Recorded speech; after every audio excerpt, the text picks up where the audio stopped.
Dérapage. Accélération, le moteur vrombissant.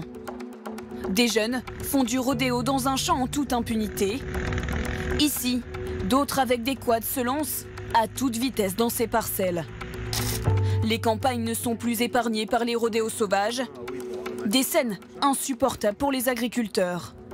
C'est ce qu'a vécu Laurent Châtelain le week-end dernier. Ils sont venus à fond les ballons, tout droit. Je pense qu'il y a entre 3 à 5 quads. Et ils sont arrivés, ils ont fait des lignes droites, ils ont fait des courbes, ils ont fait des zigzags. Et ils nous ont bien abîmés, saccagés de telle façon qu'on va devoir recommencer.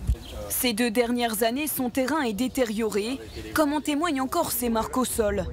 Dès le retour des beaux jours, des groupes de jeunes motards viennent à la fin de la journée et les week-ends. À cause des réseaux sociaux, ils arrivent à faire des points de rassemblement.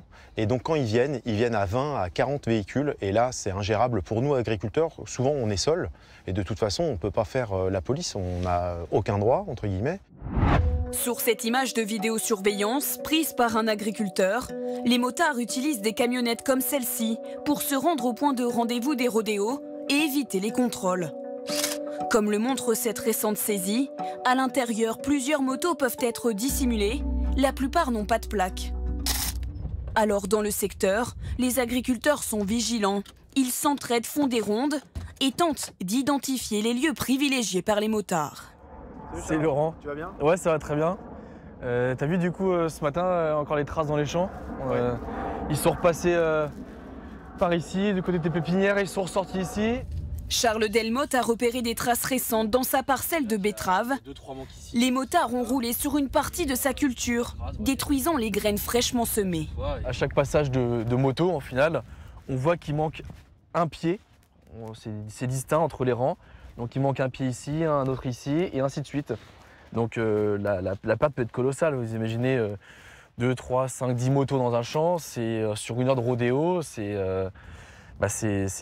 des arts et des hectares qui sont perdus. Et une perte financière de 3 500 € sur son exploitation de betteraves. Face à la colère des agriculteurs, la préfecture intensifie ses contrôles. Dans le département du Val d'Oise en 2024, 213 motos ont été saisies en milieu urbain et rural. C'est 8% des saisies du territoire national. Dans cette commune du département, secteur régulier des rodéos sauvages, le maire redoute un accident grave. La crainte, elle est à chaque moment d'une journée proprement dit, où il fait beau et où potentiellement ce genre de choses peut arriver. J'ai peur que demain il y arrive quelque chose. Depuis le début de l'année, 94 motos ont été saisies dans le Val d'Oise.